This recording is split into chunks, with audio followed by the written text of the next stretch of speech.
Alrighty, so we see that we're all concerned about what our students' expectations are for entering the workforce after graduation.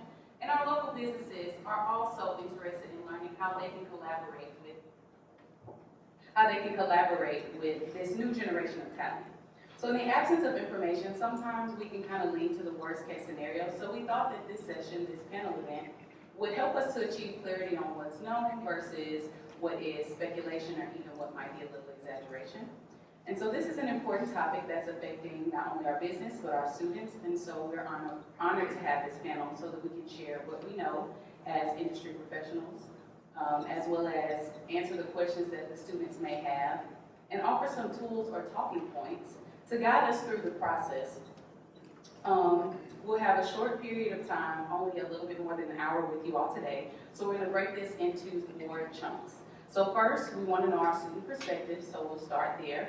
Then we'll have an introduction and a few questions for our student panelists, a look at some hard data from surveying our student population that will segue us into our employer panel. Special thank you to the student workers for the Office of Career Development who went out and surveyed our student body. And we'll wrap up with a networking reception and refreshments in the lobby. So without further ado, I will give a short introduction for our student panelists. First, we have Bernie Remington, who's a 19-year-old senior about to graduate with a Bachelor of Arts in Psychology here at ULM. He's highly interested and concerned with ethics within the field of psychology, studying things including cultural bias on intelligence testing, and will be entering our master's program with a concentration in psychometrics in the coming fall. His ultimate career goal is to obtain a PhD, become a professor, and stay within the realm of academia to continue producing original and meaningful research within his field. Next, we have Ms. Diamond Green, who's a 21-year-old from Monroe, Louisiana. She's a junior psychology major and dually enrolled at Delta Community College, majoring in nursing. While at ULM, she has been a part of several organizations, including the former Cultural Diversity Council President, NAACP, current CAB Secretary, and former Alpha Kappa Alpha Sorority Incorporated Vice President. Next, we have Mr. Traylon Thomas, who graduated from ULM with a Bachelor of Science in Health Science Kinesiology Sports Management, and will be graduating with a Master of Business Administration this May. Along with being a part of the ULM football team, he has consistently dedicated more than 20 hours a week to his academic program, achieving success and excellence. He's made the Dean's List from 2017 to 2021 for maintaining a 3.5 GPA. He also received the Accepting the Challenge of Excellence, better known as the ACE Award, for Spring 2022, which recognizes students who have benefited their school academically and professionally. Traylon has also been a part of the Division I Student Athlete Advisory Committee since 2021.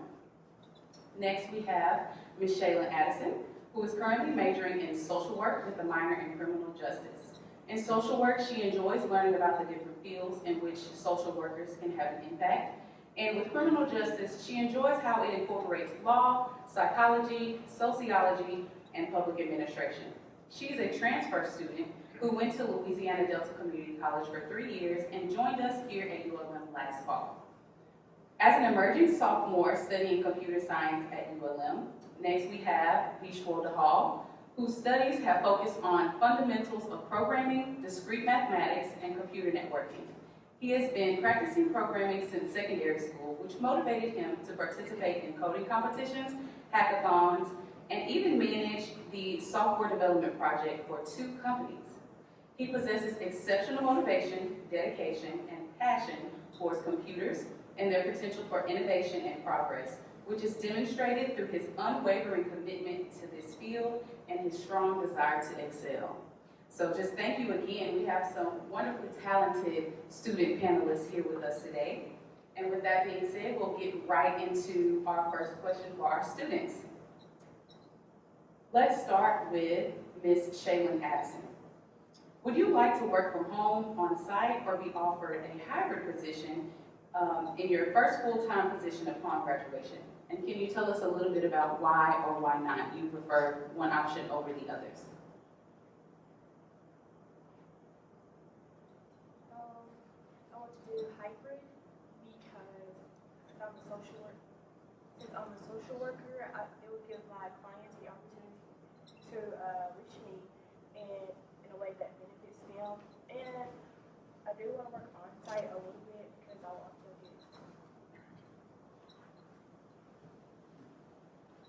I will also get more experience within my first year.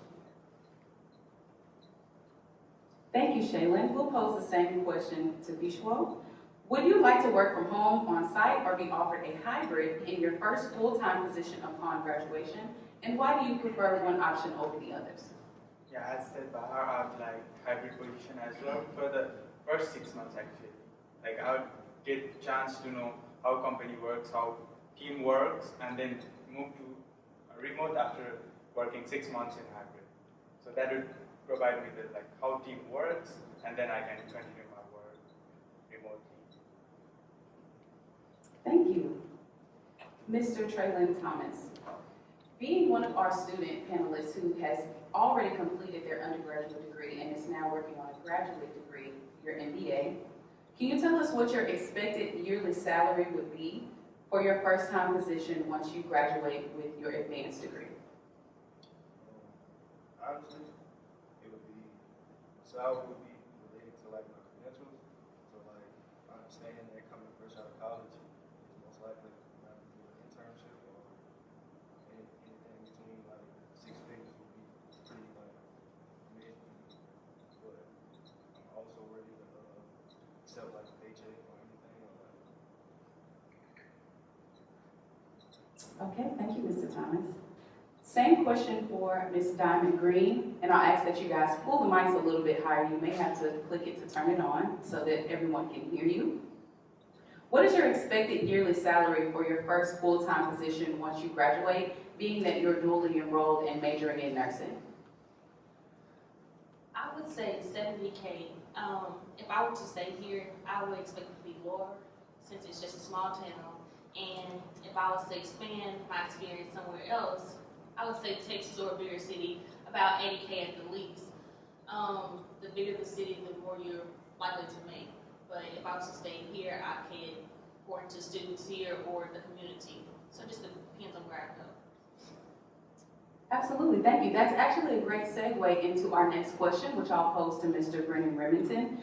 Do you plan to work in this region when you graduate? I know you expressed that you want to go all the way and receive your terminal degree, your PhD. So we'd love to hear your thoughts on your expectations for staying in this region.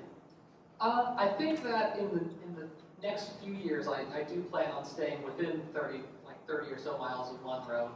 I think that I've talked to some of the businesses around here, and other than just being an employee university, hopefully getting a graduate assistantship, I think that there's a lot of places around Monroe that would be willing to work with students. From what I've gathered about the psych students that I have that are friends, there's a lot of places that will work with you around your schedule that you have at school. So I think it would be pretty good to stay within Monroe.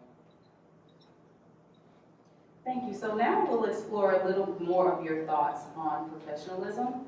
So Ms. Shaylin, could you tell us what is a sign of professional success within your career? I would say that if I was working with people that have been in prison for more than 5 years, and I would be helping them to re-enter into society and them being able to live a comfortable life and find work, I would say that would be a successful sign for me. Thank you for that. That's actually a great insight into the social work or even the criminal justice that you are studying here at ULM. So we appreciate you sharing that with us. Same question for Mr. Bishwo. What is a sign of professional success within your career in computer science? I would say that creating something that impacts most of the people. In computer science, you have to do something that impacts the people, so that's the main thing that would signify as a professional. All right, same question to you, Ms. Diamond Green. What is a sign of professional success within your career? I would say the patients are comfortable and they're not in a hospital to be comfortable, but they're leaving with a staff that made them feel comfortable where they are. I might not be in the best situation but my mindset is I'm here with people that are helping me get to the best. So I guess with a helping environment, a faculty, well not faculty, but a community that wants to help people instead of just working for the money and have a passion for what you do. Alrighty, so with this new generation of talent, we understand that their expectations and their motivations differ from previous generations. So, Mr. Thomas, could you please tell us what is most important to you in selecting your full-time position? Some might say salary or benefits or company culture. Feel free to elaborate if it is one of those or if it's anything else. We'd love to hear your thoughts on that as well. Me personally, I would like to say company culture, because I'm a man of passion and purpose when I'm going in to work for a company, and I would like that energy to reciprocate. Thank you. Same question to Mr. Bernie Remington. What is most important to you in selecting your first full-time position? I think the most important thing for me would be working for a school, because I hope to stay in higher education, but working for a school that would be willing to help you with your research and provide you with those opportunities. I've been impressed with ULM's kind of look on it so far, because there's been a lot of research opportunities I've found, so I think keeping that up would be really important for me, transitioning towards a faculty member. Excellent. That actually leads us to our next question. So you guys talked about a couple of things outside of salary, so I'll pose this question to Ms. Shaylin. What benefits or perks would you look for in a full-time position outside of salary? It would be health insurance, parental leave if I was to have children, sick and annual leave, I guess vacation leave, and having a wellness program is working. Social work can take a toll on your mental health, so that would be a good thing to have. All right, thank you. Same question to Mr. Rishwal. What benefits or perks would you look for in a full-time position outside of salary? If it's on-site and if I'm living quite far, I'd expect to have commuter benefits. Along with that, I'd expect health insurance and paid time off for vacations, and along with that, discounts on company's products. Thanks. You brought up some great things there. And when we think about brands and companies that are ideal to the type of work environment that you all would be looking for, can you think of a specific brand or company that you believe has an ideal work environment or an ideal experience for what you're wanting to do? I'll start with Ms. Diamond. When I think about it, I think about Capital One. They have paid time off, they have health insurance, they have a 401k. It may not deal with nursing, but it also is a good company to work for. You cannot be working for Capital One and your pay is wonderful as well. All right, same question to Mr. Thomas. Do you mind repeating? Yes, question. What is a brand or company that you believe has an ideal work environment or work experience? My personal experience, being a student athlete, I've been at ULM for 5+ years, and I would say like the career center, basically like it's like a home. That makes us feel like we're welcome. And I know it's a business and it's an organization, but y'all make us feel like we're just like y'all are a second family, basically. And that's what I would like a job to oppose to me as an individual. Well, thank you so much. We sincerely appreciate that. I'll take that on behalf of all of the staff that we have at the Office of Career and Student Development. Thank you. We appreciate that. We'd also like to hear from Mr. Rishwal. What brand or company do you believe has an ideal work environment or experience? I'd say Microsoft. It's kind of a dream job for me. Like, it provides commuter benefits that I said earlier. It pays you off when you are in vacation, and it also sponsors visa for international students. That's the most important thing for me, to work as a full-time job. So yeah, that's it. All right, thank you so much. And we are nearing the end of our student panel session, but there will be an opportunity for you all to ask additional questions. But before we switch, I do have one last question I'd like you all to think about. It is, do you feel valued? Do you feel that your degree is valued by employers in the area? And so we'll start on the end there with Mr. Brennan Remington.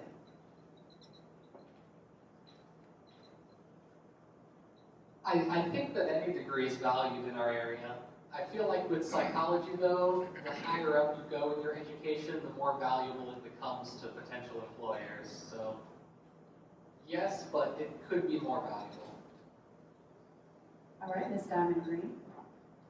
To piggyback on that, I feel like psychology is not really valued on the bachelor's level, but it will be if I have a nursing degree and it can intertwine with each other with a psych nurse. Because from all the psych wards that you have around and all the just mental problems you have, everyone has a problem that we may not see and we need to seek counseling. So I feel like it's that nursing is more valued than psychology. All right, Mr. Traylon Thomas, we know that you already have your bachelor's degree in health science, kinesiology, sports management. So you can speak to either that or also your MBA that you will be completing this semester. As for sports management, I would say it is valued. Like, for example, the recreational center. I know a lot of my teammates and like fellow brothers work there, and the community does a great job of helping them find a job. But as for MBA, it's typically like the bigger the city, like the better the opportunity. This is my personal opinion, but it can be better, but it's pretty good. All right, next we'll hear from Ms. Shaylin Addison. I would say that social work is valued, even though I'm not working in it yet. But I would say yes, because there is like a shortage of social workers, and it's kind of hard to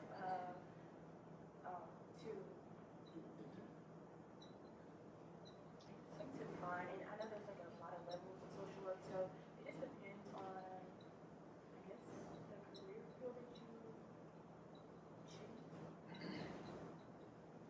All right, thank you. And last but certainly not least, Mr. DeHall, we'll hear from you. Do you feel that your degree is valued by employers in the area? Yeah, absolutely. I think it's the most respected job in whole worldwide.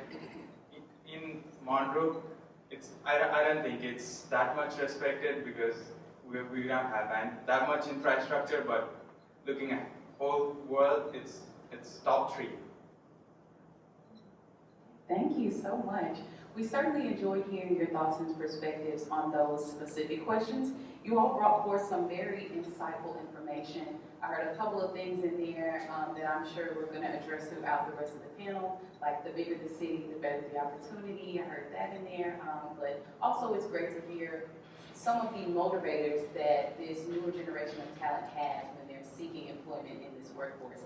And so at this time, I'll actually turn it over to our partners from the Monroe Chamber of Commerce, and we'll segue into some questions for our employer panelists. Thank you so much. Good job. Good job.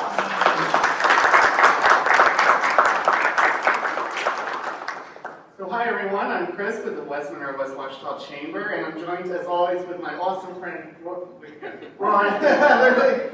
with the Monroe Chamber. And just earlier she mentioned the data that was collected by Career and Student Development, and I wanted to take a moment to kind of speak directly to a couple of those statistics before we segue, which was interesting. So overall, and we have a sample size of about 350 students, which is tremendous. You know, our students at ULM said by 40% they were looking for a hybrid work environment, and another 6% said that they would work exclusively from home. So if we actually think about this and what national trends are talking about, we see that since 2019 to 2021, there was actually a triple in how many people were sustained in a hybrid work environment. But for our area, it's still heavy on on-site and in person. And this is across all bachelor's degrees. So that's something to consider about the actual site. And then when we talk about starting salary, you guys mentioned your perspective. A lot of it was post-bachelor's degree. And so that heavily influenced that. But when we really look at national trends, especially for Louisiana, we're looking at a bachelor's degree starting at something like $37,000. Now that's just a bachelor's degree. Many of you were mentioning post-secondary, right? But when you really start looking at the salary itself, you have to measure what cost of living is too, right? So in Louisiana, cost of living is quite low compared to our neighboring states. So that's equivalency of $50,000 salary in Dallas or $52,000 salary in Dallas versus in Monroe. So cost of living is an important thing to kind of consider. But what I really thought was interesting, and Roy will pick up on this in a few minutes, is the perspective of where you plan to work. And I think this is directly tied to what people perceive as opportunity.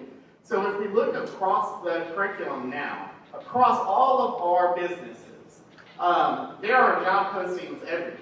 And so no matter what, when you're talking about opportunity, which I think was a beautiful segue word, you know, baby boomers are retiring, we have unprecedented changes in the labor market. Right now, for opportunity, is a time in almost every field, be it banking or hospitality, psychology, or in medicine.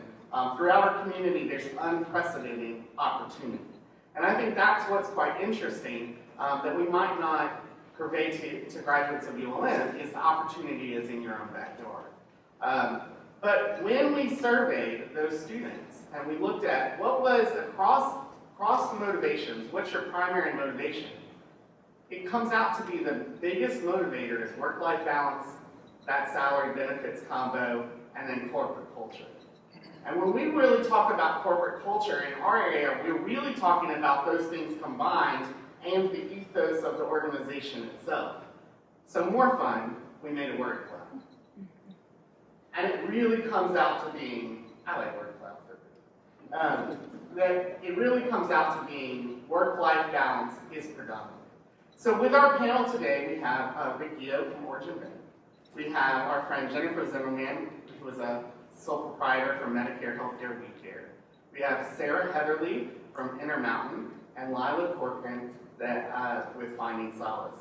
And these panelists are a beautiful cross-section of sizes of companies, but also premier corporate culture. And each one of them invests heavily into what their identity is at every level. So before we get started, Rick, if you get us started, introduce yourself, but also reflect on what you've heard today from the students, and then what corporate culture means for Origin. Yeah, thanks, Chris. Again, my name is Rick Gio. I'm the Senior Vice President of Origin Bank in West Monroe. First thing I take away from our panel is how well dressed. My man at the end down there, you're looking sharp. That's a great suit. Listen, I wrote down several notes about what you guys talked about, and some of your fields don't really apply to banking, but it does apply when you talk about corporate culture and you talk about where you want to work and what matters to you. I stand here really proud of our organization because we address all of those things. And I've got been at Origin Bank for 4 years. We've got Diamond Melton right there in the blue suit right there. She works at Origin too. Mr. Haddad right here is some of our folks. And we're really proud of our culture. We were just recently ranked #2 in America for the best bank to work for. American Banker ranked us #2 in the entire country of banks to work. And so we're really proud of that. And we live and breathe that every day. But all of those things, that culture, what builds that culture is all those things you talked about, what matters to you. And we have a really good pulse of what matters to our employees. And we do a good job of addressing that. So I had a lot more to say about culture, but I'm going to go ahead and pass the mic. But I'm proud of you guys. I know this is not easy being up here and answering questions, so I thought you all did a great job. So, yeah. Well, first of all, I just want to say thank you to everyone that is here today. It means a lot that we have some students to pour into. It's been an important event for us because we love ULM and we love the students of ULM. I'm going to give Origin one extra little plug and say while they are #2, they wake up every day to be better, to be #1, and they will be. So their culture is amazing, and I'm excited to see them do that. I think that for me, I'm a small business owner, and for me, the culture is all about relationship. It's about you never get a second chance to make a first impression. And so everywhere you go, everything that you do, you're representing yourself. Whether you're one person or you're working for a large organization, you are who you present to the world in any situation. And so for me, I just try to live out in the public what I'm hoping to achieve within my agency, within my personal life, so that people know you to be authentic in what you're doing. Hey, I'm Sarah Heatherly. I just wanted to say, y'all are smart. My goodness, y'all are all so smart. It was such an honor to get to hear from y'all today. I work with Intermountain Management, and we are hotel owners and operators, and we manage about 100 hotels across the country. And each hotel employs about 20 to 25 people. So we're at 2,500 or more people who work with our company across the country, and we're based here in Monroe. Like, our home base is here in Monroe. So I just encourage you to really look around when you're starting to look at where you're gonna plug yourself in for the future, and check out the opportunities you have here in the Monroe, West Monroe area. Our tagline for our company is, it's a business of 1,000 details. We're all about the details. So that's one of our biggest things that we look at every day is detail, detail, detail.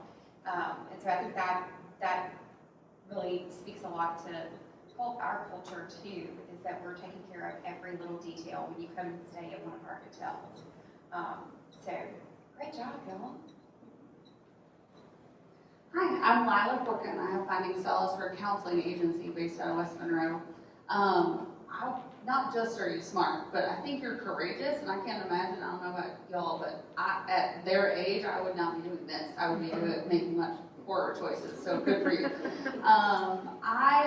The thing that I gathered that was so interesting, there was this resounding theme of impacting other people. Every single person across this great section of industries and what you want to do with your career, that at the end of the day, everybody wanted to impact people, whether it's be in prison, people through computers, through healthcare, whatever. Your passion and your margin or marker of success is to impact people. And I think that that's so impressive. My company culture is really founded in that we are all people, right? We all have lives, we all have issues, we all have things that are more important than work, to be totally honest. And if we allow people margin to do that and to take care of themselves and their life, then they want to take care of the business also, and it's a collaborative process. But yeah, we believe in being real people first, so we spill coffee on ourselves and we're a hot mess sometimes, but we genuinely commit to having that impact on other people. So I just appreciated that. It resonated with me a lot. Well, as Chris mentioned, I'm Roy Heatherly, and so I get to ask the panel a question, and Jennifer hit on it a little bit in that she said that each of the students that you're being watched really, and your personalities, the things you do, you're being judged by them too. So I want to ask the panel, when a potential applicant comes through your door, knowing your culture, what are you looking for? What are you looking for in the person applying? And Jennifer, I'm going to start with you if I could.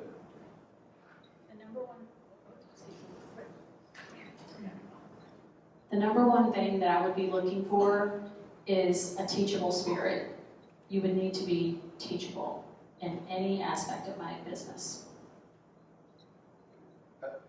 Sarah, you next. I'm going to ask everybody that question. I tend to look for personality. What I do at Intermountain is marketing. And so I can teach you how to do all things on the computer with the hotels, but I can't teach you to have an awesome personality and to have a passion for what you're doing. And so I think that's something that I look for. The other thing that I look for personally is good work ethic. You're going to show up, you're going to be dependable, you're going to complete the tasks that I want to, or that you need to complete. So I think those are the top things that I look for. Go ahead. I think it's it kind of piggybacks, but I think character. I think skills are teachable. I can teach you how to do documentation or do better time management or do any of those things.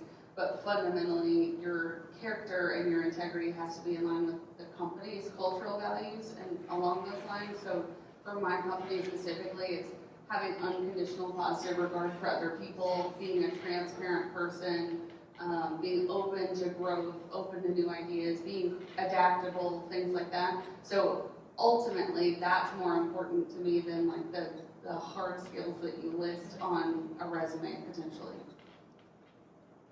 Rick? I would say at Origin Bank, it's about, we always talk about relationship banking. It's what we do. But every department in our bank, you have to be able to cultivate and build relationships with other people. And that's what we look for first. Can you build a relationship? Can you build a trusting relationship with integrity with the person next to you? And if you can do that, we know you're going to serve our customers well too. You're going to build relationships with our customers that builds loyalty to our bank. And you know, every bank offers the same products in our market. We all do the same thing. But it's how you feel when you bank with us. And so we want to understand that feeling too when somebody sits across the desk from me in an interview. What type of feeling am I getting? And are they building a relationship with me? How are they behaving? What kind of comfort level do I have with them? I know that can translate to our customers. But just as important, can that translate internally as well? And that even goes, like for me, I'm a loan officer. I build relationships in the community with my customers, but I also have to deal with our IT department in the bank, and if something goes wrong and I need some help, those folks are just as outgoing in relationship building, have that mindset as I do. So when we have to deal with each other, it's awesome because we're all on the same team. They have the same type of culture spirit that I've got, and they're doing their best to help me because I'm their customer. So it's about building relationships. It's the first thing we want to try to identify is how well are you building relationships. Excellent, thank you. Now, I will agree with our professionals that our student panel, you all are extremely talented and you have very bright futures. You don't know the professional panel, but they are all very successful in their careers, and what I'd like to ask them is, they can work anywhere in this world, and they chose to make Monroe, West Monroe, Ouachita Parish their home. And I'd like to ask them, why did you do that? What aspect of your profession right now made you want to stay here? Because they're making some big decisions, and one of the critical things for our area is retaining this great talent that comes out of ULM. And so anyway, Rick, I'll start with you. I'd love to answer that question. So I left Louisiana Tech and went to graduate school, got an MBA at LSU, and wanted to go somewhere away from my home. And so I took a job in Dallas, and I worked in a big tall skyscraper every morning. And I drove an hour to work and an hour home. And we were married, just got married, and we're loving it in Dallas. And so, but it didn't take long. After a few months, it was, what type of impact am I having on the place that I'm living? Am I having impact on this community? We did get plugged into a church, and that was awesome. But outside of that, what type of impact were we making in the lives of the people around us? And it wasn't very good. We were just there chasing something that we didn't really know we were chasing. We both had the same moment when we got home. My wife was working late, I was working late. We both walked in the door and said, let's go home. And our families are here, so that makes it a lot easier. But in what we have vowed to do, and I feel like we've done a good job of so far, is when we move back here, we're going to make the biggest impact in our community that we possibly make. And so that's why a place like this is special, because we can find a place to get plugged in and it makes a huge difference. And so and it does help in a smaller community. You can have a bigger impact in a smaller community. And so that's, to me, what makes it attractive. And the relationships that I've built in this community, I feel like I probably couldn't build such strong relationships in a bigger market like that. We do operate in big markets. We have great people that work there. But for me personally, this was a much better fit. So I'm so proud to live, work, and worship in this place. And I would sell Monroe, West Monroe to anybody. So for me, y'all, I moved from Chicago 33 years ago, so I get asked all the time. I can tell you have a little accent, you know, you're not from here, and I'm like, no, I'm from Chicago. I've been here 33 years, and they say, well, what the heck are you doing down here? And my standard answer is warmer weather, nicer people, and way better food. And those are all true, but what has kept me here for 33 years is community. It is a sense of being part of something, and although we are not perfect, no town, no community is, I do believe that we have a overwhelming majority of people that do wake up every day and try to make this a great place to live and work and worship and raise your family or have a career where people support you. And so that's what keeps me here, is plugging into those like-minded people and watching people like Dr. Berry and this university just try to rise our entire community up, the chambers, the mayors, everyone's trying to rise us all up, and it takes everybody contributing. And it's way harder to contribute in a bigger city. I think like a mover and a shaker, but I don't want to live like one.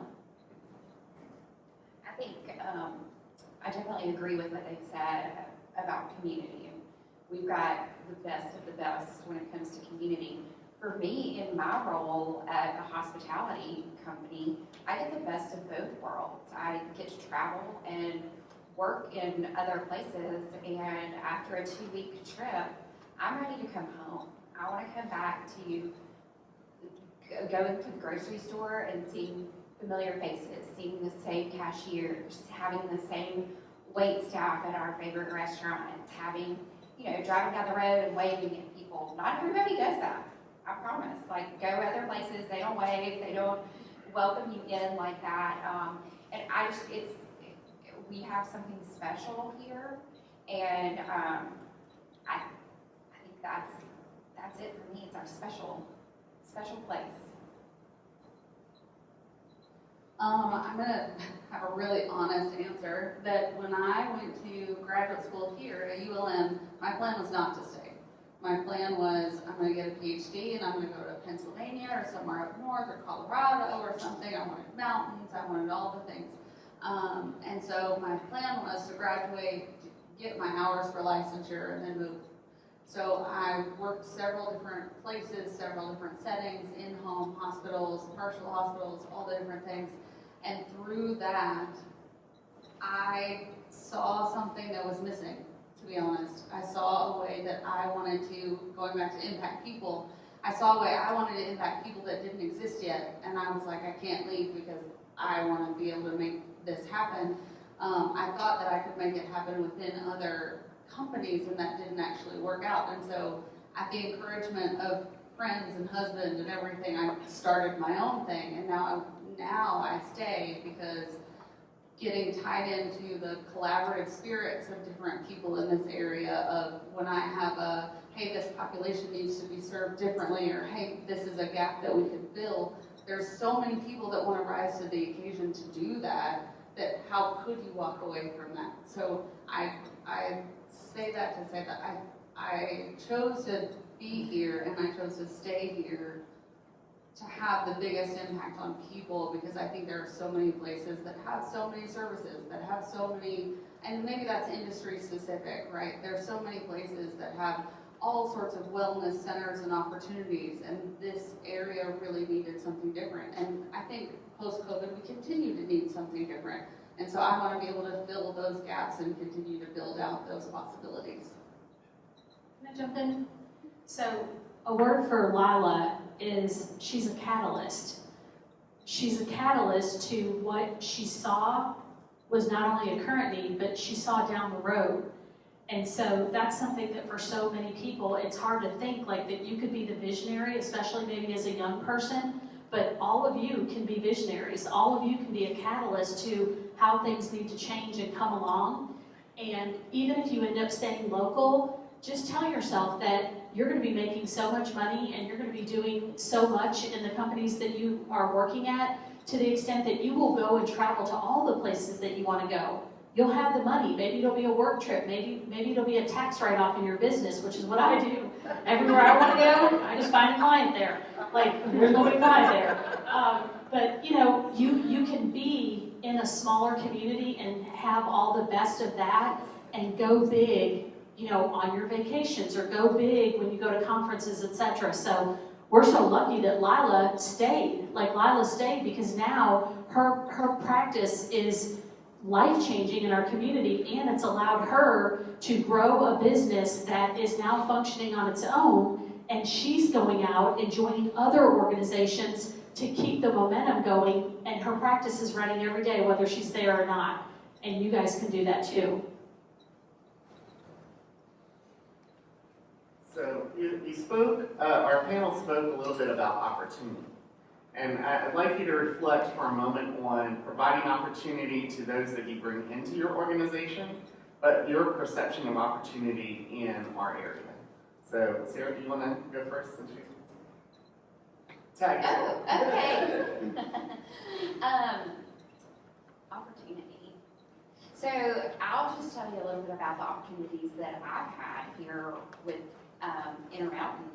It's a nationwide company, so I could have chosen to move, but I started out and started working at a hotel, and I learned a lot. I cleaned rooms, I checked people in, I made breakfast, I did all the fun things, and from that I have been able to, because I took the time to put the hours in and do the dirty work, literally dirty work, cleaning rooms, do the hard work, and then learn and move up to the next level and get to travel some and go to Yellowstone on a work trip, go to Disney World on a work trip. And then more recently, the opportunity that I have had has been starting our digital marketing department. I started that in the end of 2018, and it's been huge for us. We were one of the first hospitality companies to have our own specific department dedicated to our websites and our website interactions. So it wasn't something that I ever thought would be something that I would want to do, digital marketing. I'm not the greatest at computers, but it's so much more than that. And so I think there are opportunities in your fields or in what you're going to do that you don't even know exist yet or may not be there when you first start, but it may be something you could grow into or, you know, develop into as you learn your career path, you learn your industry, and you learn more about even yourself. So I think that's for me. I want to clarify. Can I clarify a question? No, I was just lost from the beginning. So I want to speak to what opportunity looks like within my company. Is that accurate? Yeah, and how do you pay forward opportunity for your employees? Okay. So that's where I wanted to kind of talk twofold. One, everybody in my office, there's some here now, everybody in my office knows that one of my taglines is everything's a conversation. If you want to learn a new thing, if you want to create a new program, if you want to start a new business and want me to be your partner, if you want whatever, everything's a conversation. I totally believe in you waving a magic wand, because that's another inside joke.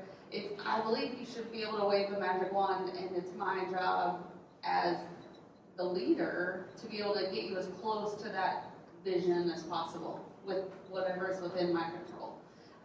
So that's part of it. I don't believe in structured opportunity because I think what is good for one person is not good for another. If I say I'm going to pay for tuition, but half the people aren't interested in going back to school, that's not helpful.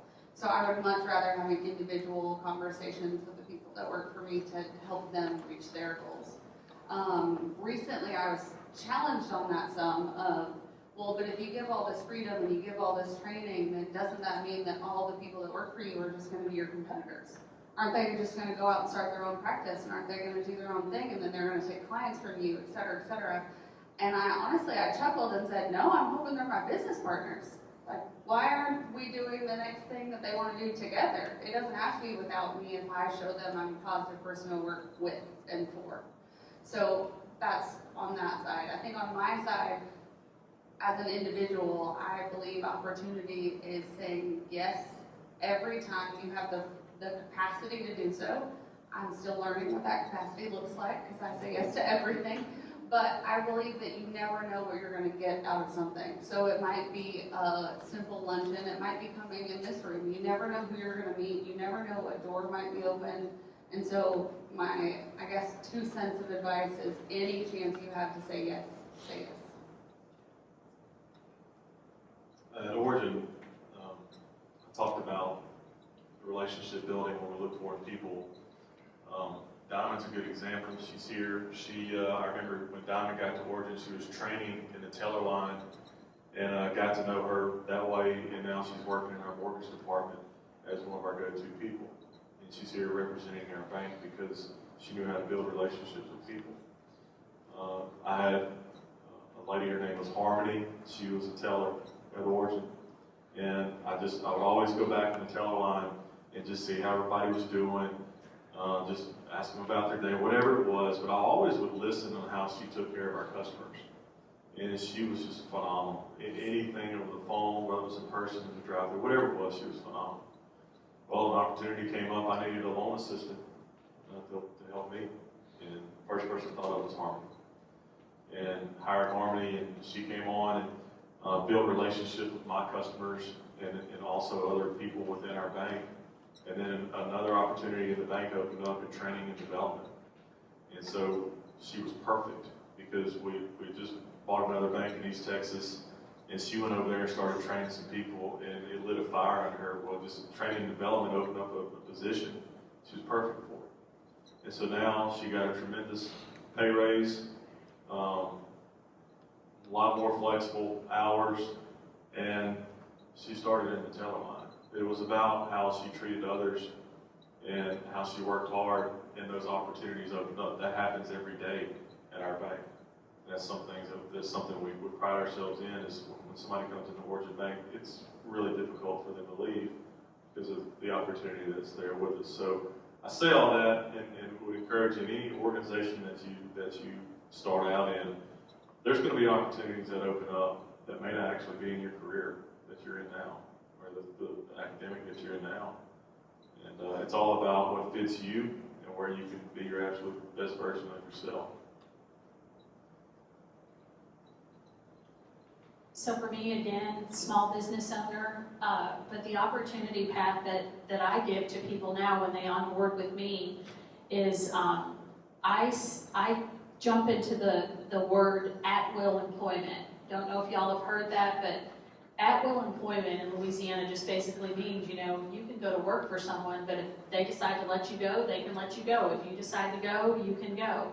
I feel like sometimes that can be an elephant in the room when you're in a training period or when you're in a, maybe moving into a new industry, going into a new industry.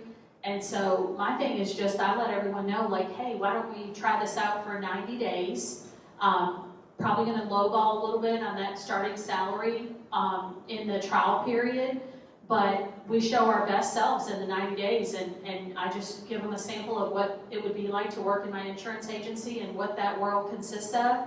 And then at the end of the 90 days, we have another conversation.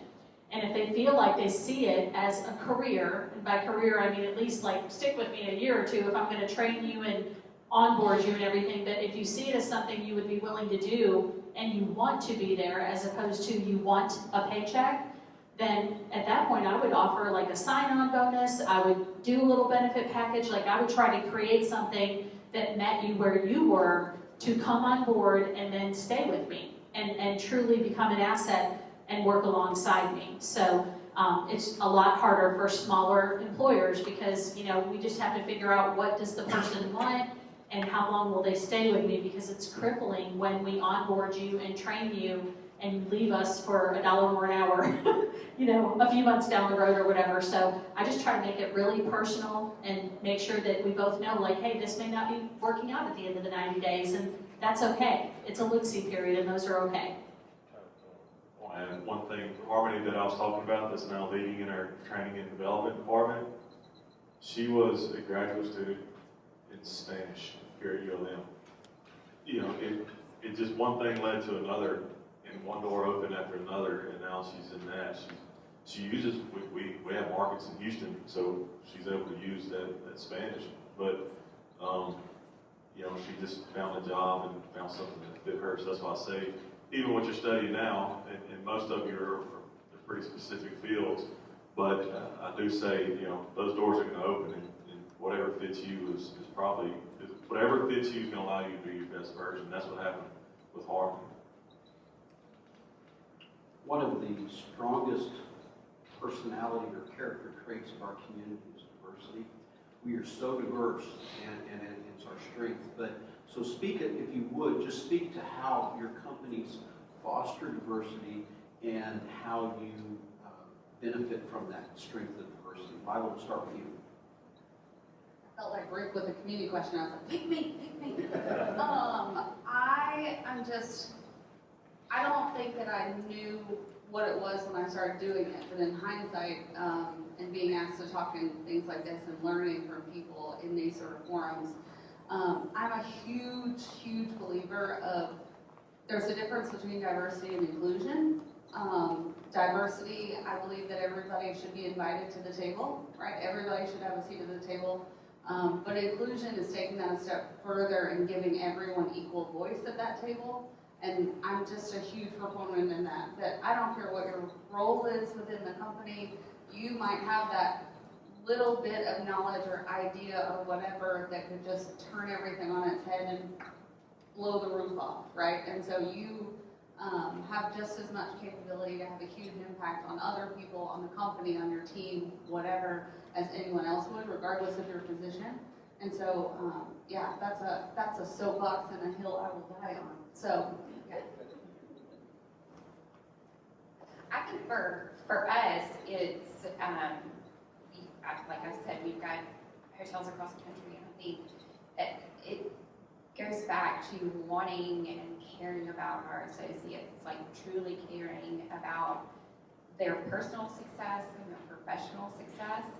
And I think that brings everyone, like you said, a seat to the table, and making sure everyone feels like they have a voice in what they're doing and a voice in what you want to do, you know, for your future. I think is super important. So in this space for me, the diversity has been probably the age of the people that I have worked with or mentored. I've had 3 ULM students that I've mentored that are in risk management or maybe another degree, but have come into my agency and maybe shadowed a little bit. Maybe they had different goals besides insurance work as why they were wanting to be mentored. But I think the cool thing about the diversity of younger people is that I always kind of thought, oh, my agency's going to need somebody that's like 50 or above so that they will be responsible enough and show up every day and have the kind of communication skills and that kind of thing, be able to articulate things well over the phone or in person. But I quickly found out that younger people, median adult people, all ages of people have something to bring.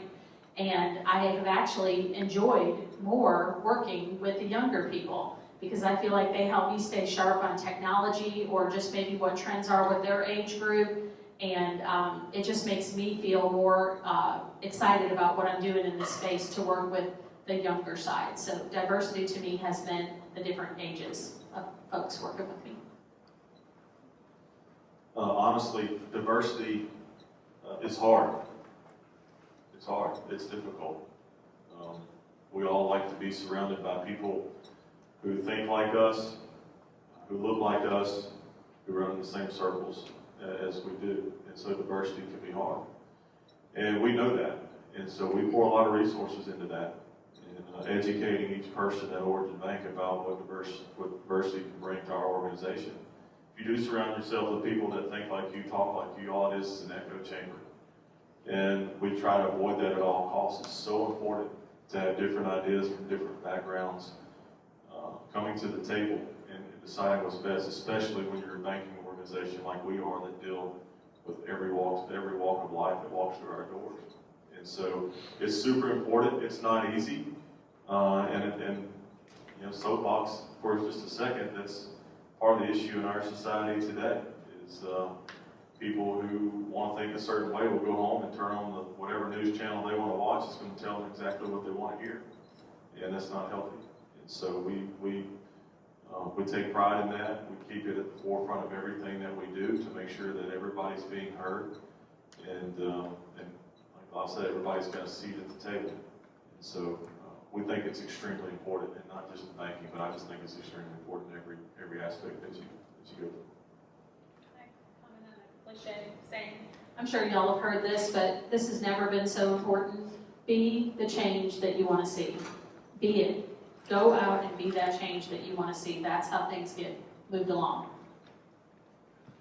So in many cases, when we talk about corporate culture and ancillary benefits, it's all the things after salary. So can you reflect, panelists, on what motivates you specifically outside of your salary in your company? What voice are you given? What are the motives that you that work for you best? Who wants to go first? For me, it's living out my why. Why am I in the insurance space? Why am I passionate about healthcare and Medicare and the population that serves? I get excited knowing that showing up means I get to help a population that I'm passionate about, and that keeps me fueled.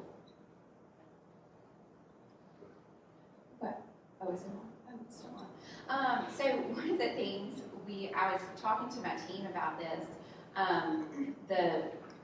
yesterday to prepare for this, and one of the things, I was looking for my notes, but one of the things that they mentioned was we have, at our office, we have a fitness room, like a gym, in our office, and that's one of their favorite things ever, is to be able to, hey, I've got a 15-minute break in between calls, and let me go walk on the treadmill for 15 minutes or something. And I know it sounds silly, but it's little things like that. Finding what makes you happy to go to that place every day, to show up to work, to really care about what you're doing, and you're spending more of your time at work than you are at home in most professions. So you've got to figure out what makes you happy. Is it flexible enough for you? Is it flexible for your schedule? Do they have a gym and a stock refrigerator? Is that something that's super important to you? It is for us. And we had, just this year, we've done I guess I'm still on topic, but we did a STEPS challenge. So we all grouped up into teams in the different departments. We split the teams up. So I was on a team with someone who works in our design department, someone who works in our construction department, who's on construction sites every day and different things like that, and we did a whole STEPS challenge. And at the end of the challenge, we all had we made waffle breakfast, because that's what you do when you're ending a fitness challenge, is eat. And that was so fun to build the camaraderie, to make it, bring some competition to the table, but also to build those relationships with your coworkers. So I think that for me is so important. I like to go to work. I like the people I work with. And I think that's something when you're thinking about your career in your future, is this somewhere that I'm going to want to go every day? Do I want to be there? And if it's not, then maybe that's not the right place for you. So yeah, trying to think through I don't think I've ever been asked that question, so you really made me think for a second. When I think about the things that light me up or excite me about being in the position I am, or being at the job or the business that I am, two things come to mind. One is freedom. I think we have a great, in my position, but also throughout the company, we have a really great capability of practicing collaborative autonomy. So we all do life together, we all do work together, and we all support each other in that. But there's a lot of freedom and flexibility and autonomy within that. So I'm allowed, as an individual, I can have the work-life balance, going back to what we talked about earlier, that I want, and I can spend as much time with my 6-year-old as I want and do all the all-star cheer that I don't really want to do. But I can do all of those things and have all those moments and those memories and stuff, and that's very, very important to me. If she has something at school, I don't have to be at the office, etc. But the other thing that just lights me up is really cheesy and kind of embarrassing. I really love spoiling my team, and I know that seems cliche, but if I can go drop fairy dust in everybody's office and leave for Valentine's, I left lollipops on everybody's desk, the little grade school Valentine cards or whatever. That just makes my whole day, and it sounds so silly, but that just makes my whole day, and that it brings us together, and it gets us out of the day-to-day of you go in, you do work, you go home. And so those sort of moments, or when we have company retreats and we do fun things like that or engage with each other like that, that's really what kind of sparks me about my job. Wow, that's awesome. She does a great job with her culture. I'm always blown away with what she's got to say. So, one of the questions was, your starting salary, where you think it should be. And I'm just going to be honest with you. Let's just say you start that new job off and start salary $60,000. Awesome, which is phenomenal, by the way. I'm going to tell you, in about 18 to 24 months, you're going to want more because your lifestyle's changed, and so you're going to want more. And then once you get more, your lifestyle's going to change some more, and you're going to want more. Okay? So it took me a little while to learn that because, if you're successful, there's going to be other companies that come call on you and say, we really want you to come work for us, we'll pay you this. And your mind's going to be blown, and you're going to chase it, you're going to go, and you're going to change your lifestyle, and you know what? The next offer comes along. And so, all that, and listen, money's important. It's important. It's how, it's how we provide. But there are other things that an organization can provide. And one of the biggest things to me is, how is that organization investing in me as a human being? And that's allowing me to have time with my family. That's allowing me to have time to give back to my community. That's allowing me to have time to better myself so I can be really good at my job. That's what we do really well as a bank, is we invest in our people, not with just a good salary, but we have all kinds of things that make those people the best version of themselves. We have a health and wellness nutritionist that is free. I have free access to him at any time I want. And it's changed my life because now I know what I'm eating and what's good and what's bad, what it does to my body. Origin pays for that because they know if I'm healthy, I'm going to be a good employee.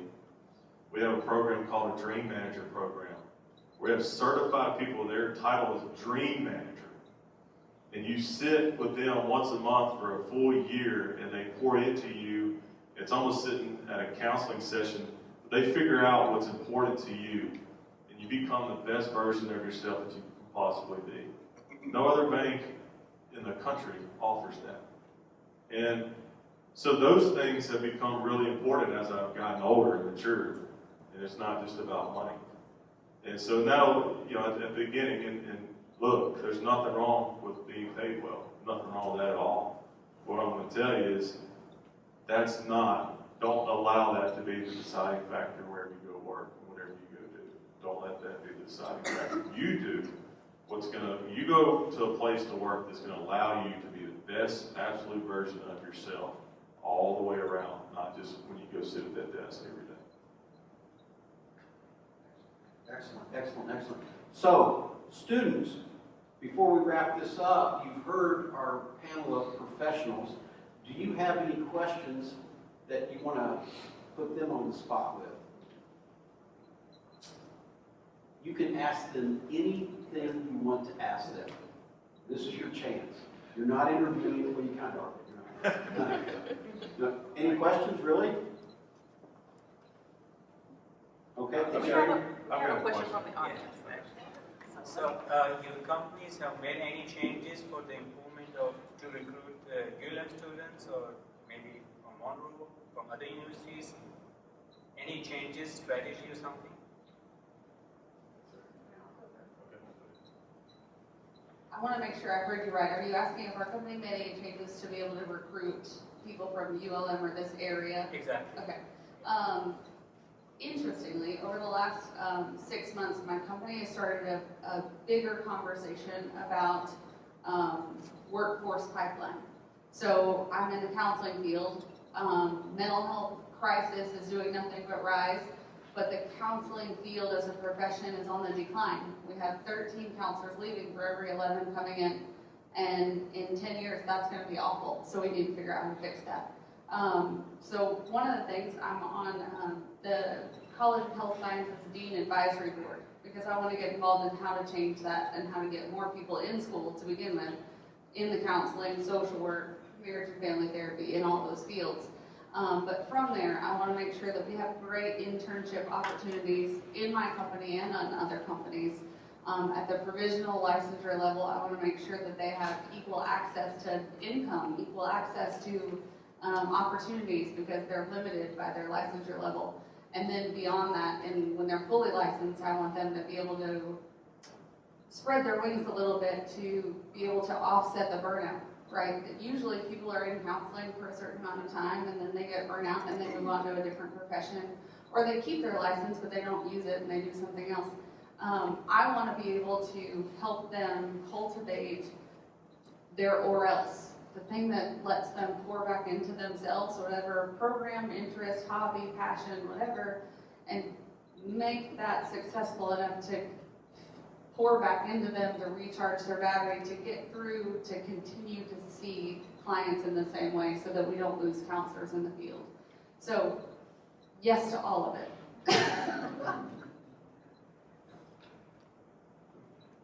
Well, for us, we actually have, I was trying to think how many we have, but we've really tried to improve our internship program. We do have some specialized fields, like we've got a construction field, we've got a purchasing and procurement field, and interior design, that are all based here in Monroe. And so for those, we do seek out interns. We reach out to those specific colleges to recruit for internships, and most of the people who've done internships with us will either come back after they graduate or they stay with us through graduation, with flexibility and things like that. So we really worked hard to improve our flexibility for interns and really work with them on that. So for me, it's kind of sad. It's great for the university, and it's really bad for me. So I'm a healthcare and Medicare insurance agency, independent insurance agency, and Dr. Christine Berry, Dr. Ron's wife, is she's the risk management program here at ULM, and so her students are prepared at such an incredible level to go out into the world and do so many diverse things within risk management that coming to talk to me is a major demotion. And I say that somewhat jokingly, but mostly pretty seriously, because most of her students are so leveled up by the time they get further along in the program that very few of them are thinking about truly becoming an independent insurance agency owner. And so occasionally she will pair me with some, and like I said, I've mentored some that have come to me, but for the most part, they are being educated at such a level to go out and do so many diverse things that what I do is the least of the options that they have. And so I don't find myself maybe as much recruiting from within ULM specifically, but I also, a lot of people in my industry say, you just need virtual assistants. And I've not wanted that. I need the connection. Number one, I want people in my office with me to collaborate with, but also when you're using a virtual assistant, you're really trusting somebody with your people and your product or your service, and you don't really have any way to monitor if they're embracing the culture that you've taught them. I think you mentioned about working somewhere for 6 months and then you would want to work from home. And so some risk in that is that are they going to still fulfill the culture with the people that they talk to or interact with? And so for me, having virtual help is not a solution. And I do try to pull local people that want to do that 90-day look-see, like I said, to see, hey, is this something I might be interested in doing? So. Yeah, I'll be quick. You asked if we have changed. Do you have strategy or Yes. some planning for? Yeah, we've had to change, COVID threw everything, or really kind of sped everything up. It changed a lot of the things that we do. So then we had to rethink, because what happened was the labor field was shook up and turned upside down. And so finding the right people has become a challenge. And we have built relationships with Grambling, Louisiana Tech, ULM, and Delta. And because we know those relationships are super important, because it's so hard to find people now. And we got to one point a couple of years, or right at the end of COVID, we had more job openings than we had ever had. And we're very picky about who we hire. And so it took a long time to fill that back. We've gotten real close to where we were before COVID, but we've had to build those relationships. And yes, we've had to change our strategy and how we recruit, because it's become more important. We put more resources into it, because we know that that's where we're going to find quality people. Just one more question. How about international students? Do you have something for international students, or do you just recruit the national? We don't specifically recruit international students. We recruit all students. Now, there are opportunities in our Houston and Dallas markets. There's more international opportunities in those markets, because those markets are a little more diverse. But we don't have a specific recruiting program for international students. However, we do have an internship program, and I remember last year, I think we had 15 to 20 interns, and we did have a handful of international students. So it is something that we entertain. It's just nothing specific. We don't have a specific program for that, but we have had international students before, absolutely. So, first off, we're wrapping up. First off, please give it up for both our professional and our student panel. And some thank yous, and then I want to make a couple of comments if I could. First, so Origin Bank is our sponsor today, and our first meeting, and this is typical, Rick talks to their culture, and Billy's here and everything, but the very first meeting we had when this started kind of coming together, no one asked. Rick stepped up and said, we're going to sponsor this. We want to be part of this. We want to grow this community. And that's how they are. And so Rick and Billy, we want to thank Origin Bank for stepping up and sponsoring this event today. Thank you very much. There was a question earlier to the students, and it was about, do you think the community values your degree from ULM?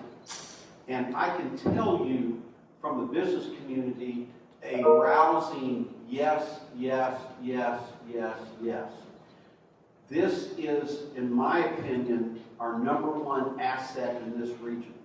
And the #1 asset because it produces all of this great talent that we see today and coming on.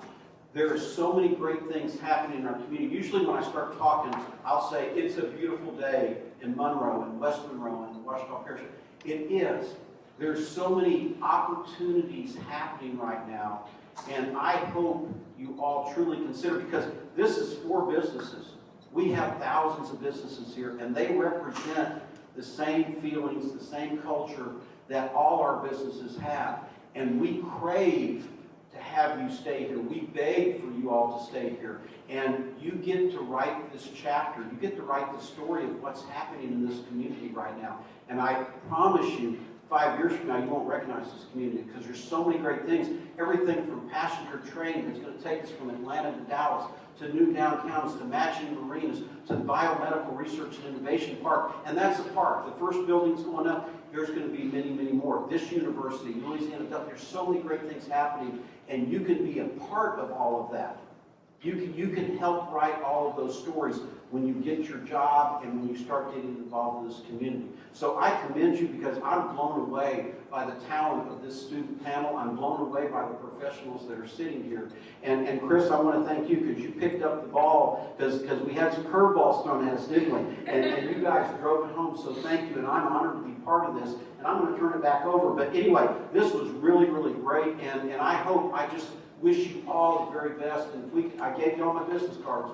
And if we can help you in any way, we will, because we want to keep you here. You're our future, and we're building our future on you guys. So thank you.